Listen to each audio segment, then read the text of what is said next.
जैसे मित्रों, मैं पंडित राजीव झा आप सभी का एक बार फिर से अपने YouTube चैनल पर हृदय से स्वागत करता हूं। मित्रों, आज हम लोग जानेंगे कि फाल्गुन कृष्ण पक्ष की जो एकादशी है उसे हम लोग किस नाम से जानते हैं तथा इसमें भगवान के किन स्वरूपों की पूजा अर्चना की जाती है। तो आइए हम लोग पहले इस एकादशी का महात्म्य तथा कथा का श्रवण करें। तो युधिष्ठिर भगवान श्री कृष्ण से पूछते हैं कि हे माधव, फाल्गुन कृष्ण एकादशी का क्या नाम है, सो कृपा करके मुझसे कहिए। इस पर भगवान श्री कृष्ण बोलते हैं कि हे राजन, फाल्गुन कृष्ण एकादशी का नाम विजया एकादशी है। यह व्रत करने वालों को सदा विजय देने वाला है। इसके व्रत का महात्म्य सब पापों को हरने वाला है।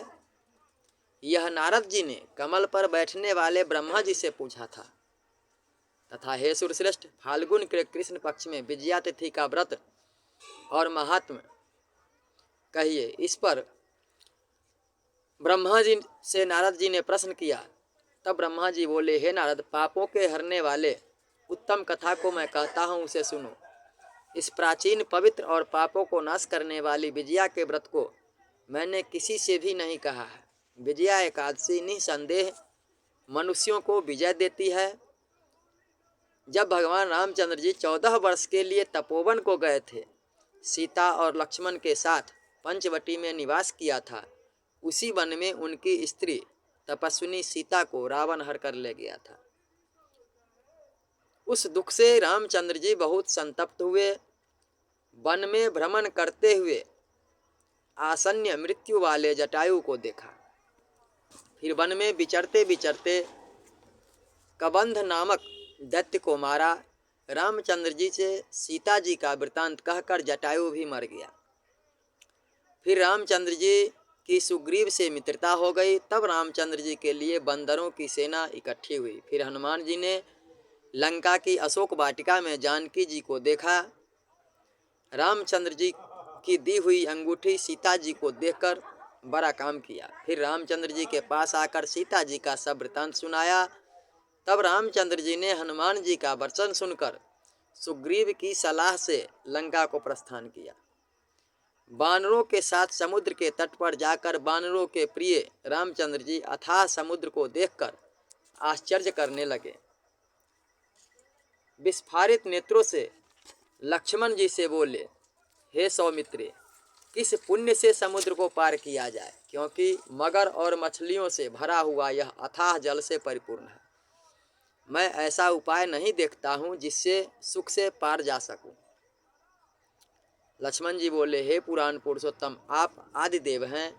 इस द्वीप में बकदालभ्य मुनि रहते हैं। हे राघव, यहाँ से 2 कोस उनका आश्रम है।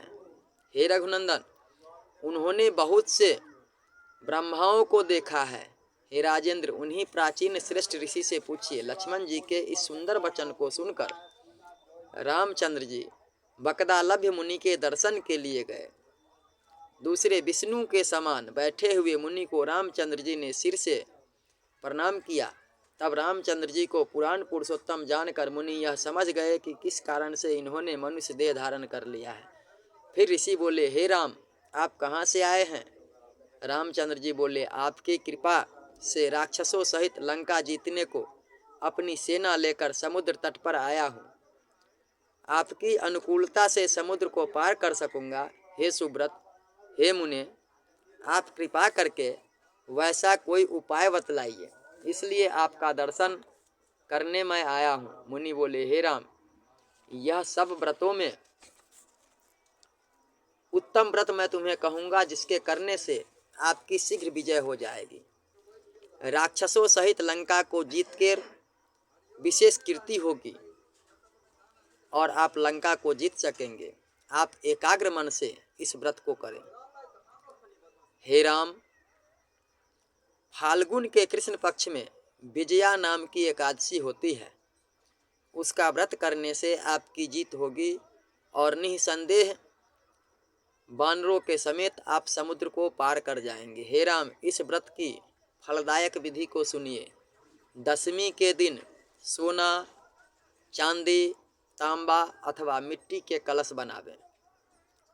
स्थंडिल के ऊपर सप्तधान्य रखकर उसके ऊपर जल से भरा हुआ पूर्ण कलश रखें। उसमें पंचपल्लव रखकर कलश के ऊपर सकोरे में जौ रखें। उसके ऊपर सुवर्ण की बनी हुई भगवान नारायण की प्रतिमा को स्थापित करें। एकादशी के दिन प्रातः काल स्नान करें।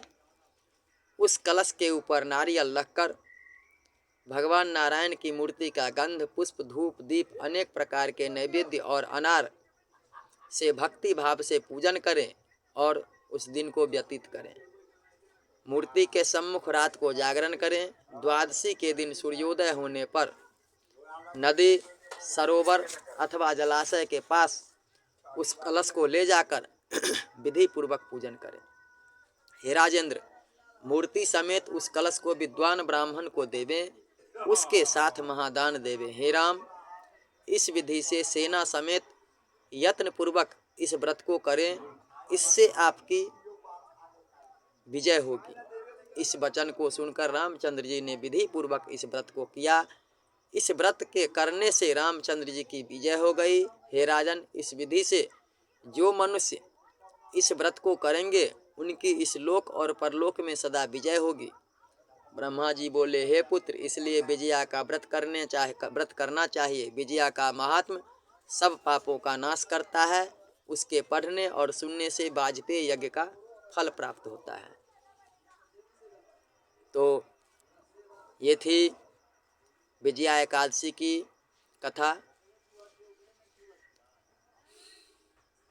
उम्मीद करते हैं कि आप लोगों को ये कथा अच्छी लगी होगी। तो कृपया लाइक करने में कंजूसी ना करें, सब्सक्राइब करने में कंजूसी ना करें, क्योंकि इसमें आपका कोई पैसा नहीं लगने वाला है। तो वीडियो को अधिक से अधिक लाइक करें, शेयर करें तथा कमेंट करें तथा मेरे चैनल को सब्सक्राइब करें, जिससे भविष्य में आने वाली सही वीडियो आप तक पहुंच पाए। जय श्री हरि।